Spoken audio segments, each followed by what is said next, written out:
All right, everyone. So I'm going to keep looking back just to see if anyone is trying to get access to this. So I'm going to get started since it's 11:15. I am recording this just so everyone knows I have started recording. So I decided to put this together mostly because I am new here to Catawba College and the exercise science program. I know of one student that's currently certified as a personal trainer. I don't know of any other students right now, or if any of you may be interested in becoming certified or not, but thought maybe myself and the faculty could come together and kind of give you a presentation on, although it's just me, presentation on what types of certifications are out there and which one might be best for you at this point in your academic career and also moving forward into whatever field you want to get into. So there are so many different certifications out there. It's not even funny. There's literally dozens of certifications. So hopefully this information is helpful. I know some of you might have very specific interests. So hopefully we can talk offline on anything that might not be covered in this presentation. But again, hopefully this is helpful for you. So what we're going to talk about today is why is what is the certification and how is it beneficial for you guys as health and fitness professionals? So I call you health and fitness professionals because that kind of is a broad term that I personally use to describe individuals such as personal trainers, group fitness instructors, strength and conditioning coaches, exercise physiologists, and other different types of professionals within our field. Where do you see yourself in the future? That's going to be a big one. So that's going to determine what certification or certifications. And sorry if I keep going back here. I'm just seeing if anyone is trying to get in. What certification or certifications might be appropriate for you now and then even once you graduate. Now, it's important that you know that the certifications, specifically like the personal training certifications that you really want to go for, are those that fall under the National Commission of Certifying Agencies. So I'll talk a little bit more about that. I have a slide just for that. We'll talk about personal training certifications because there are so many of them out there, as well as group fitness instructor certifications. So if you want to work with groups, that could be another way you can go. Postgraduate certifications. So there are some certifications that require you to have a 4-year degree or possibly even a 4-year degree in our field soon in a few years. For you to sit for really our top 2 certifications, you're going to have a degree from an accredited exercise science kinesiology degree program, which we're going to be working on in the next few years to become accredited. So all of our graduates will be able to sit for certifications like ACSM's exercise physiologist, clinical exercise physiologist, and NSCA's strength and conditioning specialist. So, and then some specializations. What's cool about these are that once you have, a personal training certification, if you want to work with a specific population, you can get a specialization. And a lot of times these count as CEUs, and a large amount of CEUs towards your recertification, if you have to do it every 2 or 3 years based on the certification.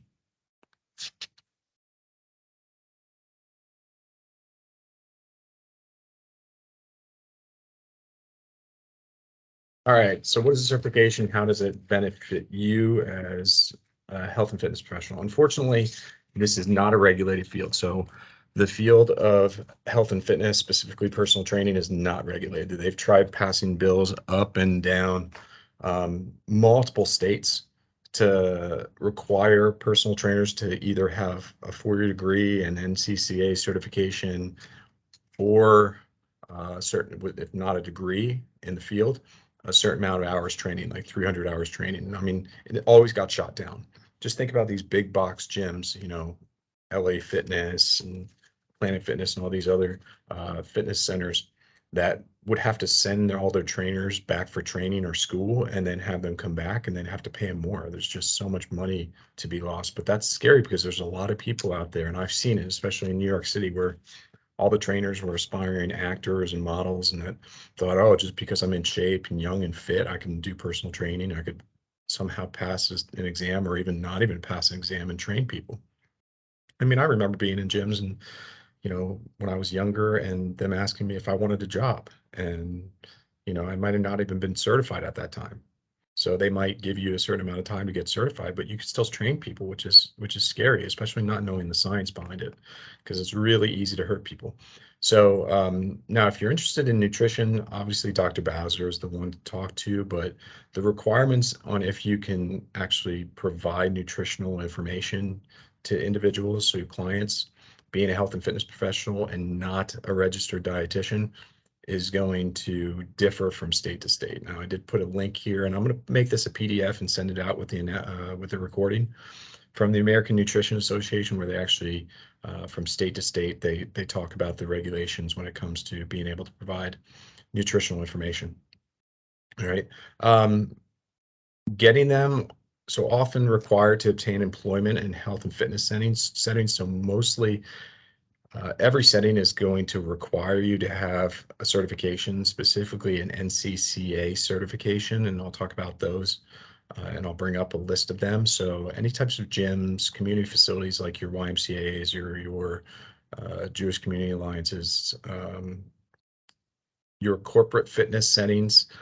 Some of them are going to require also a 4-year degree. So to get my first corporate fitness job, just to become an exercise specialist, I had to have um, not just a certification, but a 4-year degree in the field and a master's degree to become a general manager. Same thing in hospital-based fitness centers. They usually require you to have a 4-year degree and some type of certification.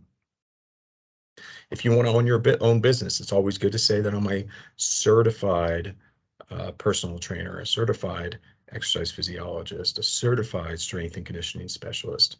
Just know that if you do own your own business, you're going to need liability insurance, usually up to $1 million. That costs, somewhere around $200, $250. It depends on who you go through. You can usually go through the association that you're certified through, or another type of company that could provide liability insurance. And then I think this is the most important thing. Even if you don't want to be a personal trainer, which I completely understand, if you want to be a physical therapist, occupational therapist, chiropractor, physician's assistant, nutritionist, specifically a registered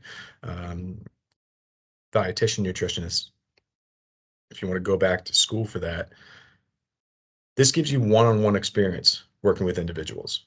So even getting into graduate school, your GPA might be on the border, but showing that you have experience working one-on-one with individuals, even just healthy individuals or individuals with, maintaining, a chronic disease or something like that, may put you over that hump and get in over someone else. All right. So experience is key. It's huge. I mean, you know, I've always said I'd rather go to, a physical therapist with 20 years experience, and just their bachelor's, than someone that I have to call doctor because they just came out of a DPT program and they have no experience. As well as if you work as a group fitness instructor. I never thought I was going to work as one, but I got kind of thrown into it as a GM when group fitness instructors didn't show up. I kind of had to jump in and teach some of their classes. That really helped me kind of come out of my bubble and gave me, another tool in my tool belt, as well as that helped me, if you work with teams too. So working with groups of individuals. All right. One of the big questions you need to ask yourself is, where do you see yourself in the future? So 6 to 12 months down the line, if you're still in school, I was a sophomore when it'll be 20 years next year that I'll be a certified personal trainer. I got certified through ACE, American Council on Exercise. That was kind of the big dog back when I was in school. So it'll be 20 years now that I've been a certified personal trainer. Eventually, when I graduated, 2 years later, I sat for the ACSM certification. It was called the health fitness specialist then, but now it's the exercise physiologist. And then I let the ACE one drop because now I had a certification with a degree and the ability to train all different populations, specifically special populations, general and special populations. And then I eventually went for the CSCS to be able to work with athletes. 3 to 5 years down the line, now that's where you want to look at those specialty certifications. Maybe you're just graduating, you've graduated, and you decide you want to work, in maybe a clinical setting. You want to go for the exercise physiologist or clinical exercise physiologist, or you want to work with athletes, you take the CSCS. Do you see yourself working one-on-one with individuals or with groups of individuals or teams? So that will be big. That'll determine if you want to get more of a certification that allows you to work one-on-one or with multiple individuals. So group fitness, the CSCS. Where do you want to work? All right. This is the number one thing. If you're trying to decide between different certifications, then go out there and find out what employers are looking for. It all depends on what they're looking for. And if you have a specific ideal environment that you want to work, then go even just cold call. Just go by and say, I'm interested in, possibly working here. What are you looking for? It might be a 4-year degree, but if not, it might be a certification. It might be a specific certification. It might be looking for ACSM or NASM or NSCA or ACE or something like that. Or they might need you to have a group fitness instructor because you might be teaching some classes. What population do you want to work with? Do you want to work with just the general healthy population, the athletic population, the special populations, youth, older adults, seniors, individuals with chronic diseases? That all is going to determine what certifications you want to sit for as well. All right, and then again, going back to your ideal employer. So where your ideal employment setting, what are they looking for? And once you know what they're looking for, then you have a better idea of what you want to go and get. So again, back to that NCCA. So this is kind of like an accrediting body to establish accreditation standards, evaluate compliance with these standards. When it comes to testing, recognize programs that demonstrate compliance, monitor and enforce continuing compliance, and serve as a resource on quality certification when it comes to certification exams. And they have it for all different types of professions. Now, I did put a link here, and I'm going to click on it to show you how to find out what certifications. The other link takes you right to just NCCA's homepage. This one, you want to go under industry and you want to come down and go into fitness and wellness. Okay, click there, here, and might take a second or two. It'll actually bring up all of the NCCA, and so they've rigorously gone over the certification, and it met all the criteria to meet the NCCA's accreditation. So again, you see things like ACSM, ACE. So there's a lot of different ones in here. And so I do your research, but I definitely, if you want to become certified in personal training, you see yoga, you saw, if you saw it there's Pilates, there's spin, there's even now, which was really interesting because I was kind of on the fence about Stretch Labs. Stretch Lab is now NCCA accredited with their flexologist training program.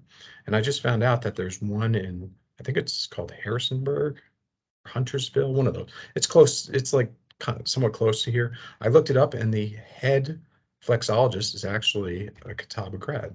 So, as well as group fitness instructor certifications, and I believe there's only one, but there's one health coaching certification where you guys have that course of health coaching, and I believe that is specifically through American Council on Exercise. Yeah, so you can see it right here, the ACE Health Coaching Certification. So, all right, I'm just going to go back to the PowerPoint.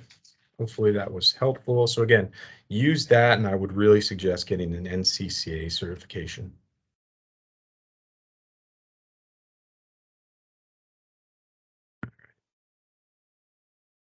Just moving forward. So now there are a lot of certifications out there, and usually it's just if you have a personal training certification, you should be good to go. But again, go out there and find out what, if you want to work at the Y, what is the Y looking for? If you want to work at, a sports performance facility like I believe it's D1, I think they're close, they're somewhat close in hiring. What are they looking for? So also, who are you looking to work with? So American Council or American College of Sports Medicine, they have a personal training certification, good for just the general population, healthy population.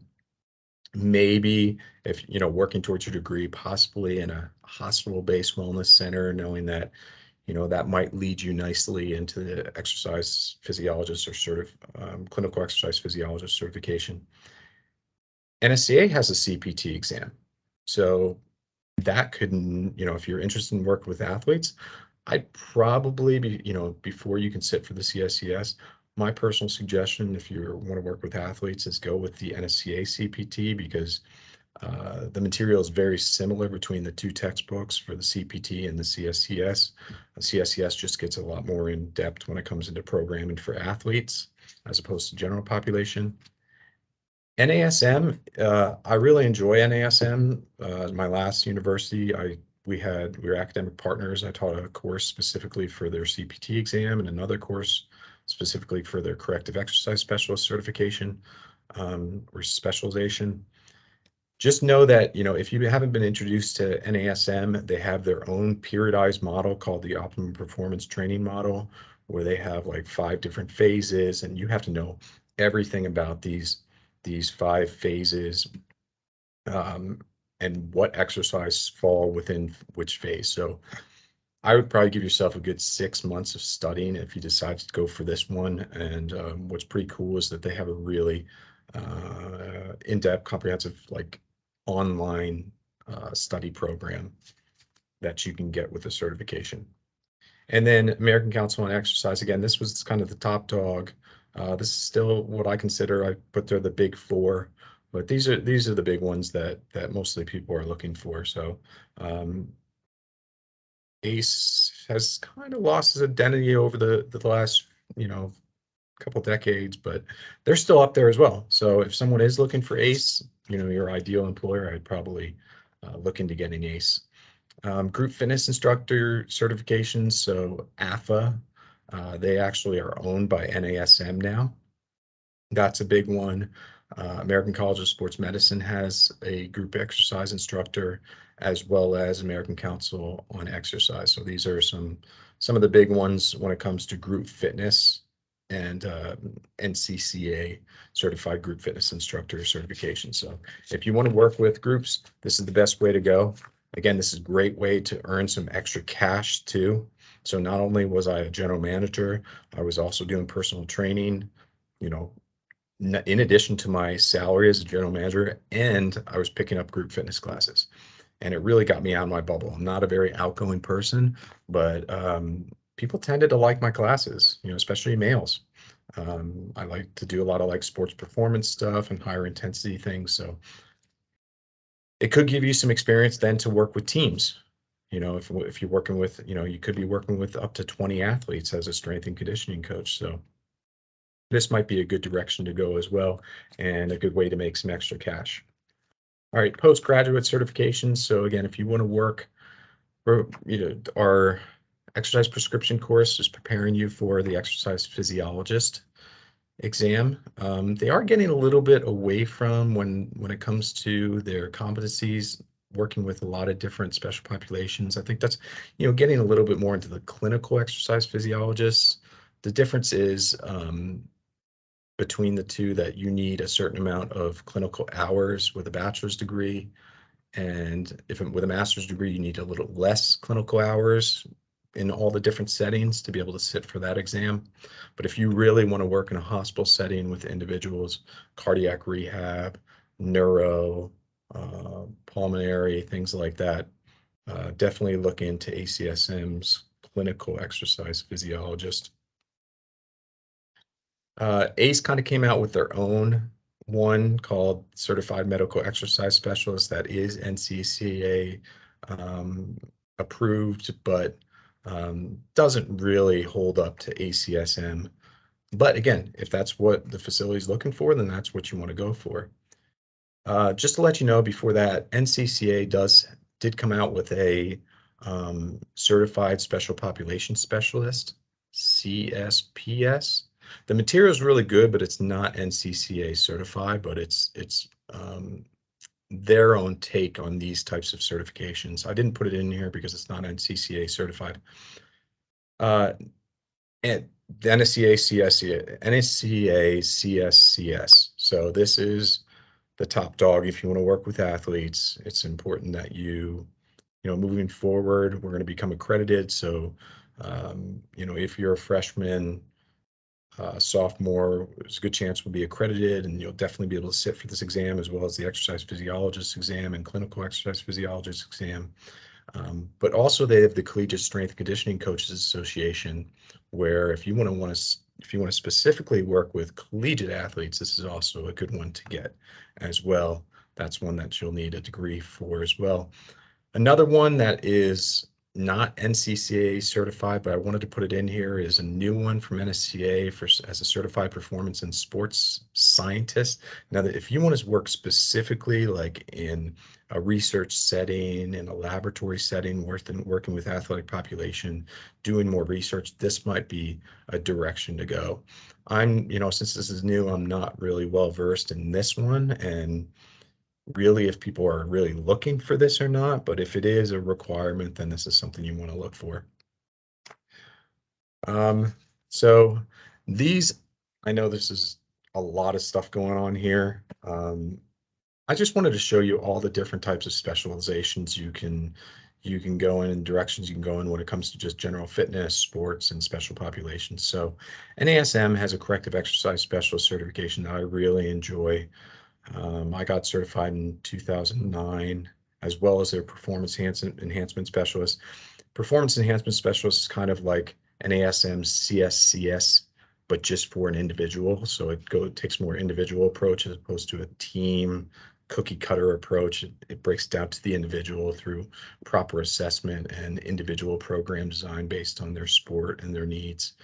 Corrective exercise specialist is a great certification to get because so many people, due to being sedentary, seated for long periods of time, overuse, repetitive movements, things like that, they create muscular imbalances. And so by assessing people's static, dynamic posture, you create corrective exercise programs that can hopefully, if it's due to sports, at least maintain and not allow those muscle imbalances to get worse. If you're interested in working with individuals that, military personnel, firefighters, corrections, police officers, things like that, this tactical strength conditioning facilitator is a really good certification to get. That one's really up and coming. So that's a really cool area of science, and really glad they came out with that, because those are populations that you don't think about very often. If you didn't know, the number one killer of firefighters is heart disease. So, when I was in New York City, all the people would be like, "Oh, those firefighters are so hot," because they saw them on the calendar, and those are just 12 guys. Those are 12 firefighters. If you walked around New York City and looked in these firehouses, these individuals were not healthy. A lot of them just were eating all the time. They were waiting around to react to fires and accidents and things like that. So you can become a certified inclusive fitness trainer. So this is working with individuals specifically with physical like handicaps, and that's through ACSM. I forget what that long acronym stands for off the top of my head, but also individuals possibly with cognitive issues. You can work on behavioral change. You can work with seniors. So these are all specializations. So you've already been certified, and now you want to specialize with a specific population. Youth, cancer survivors.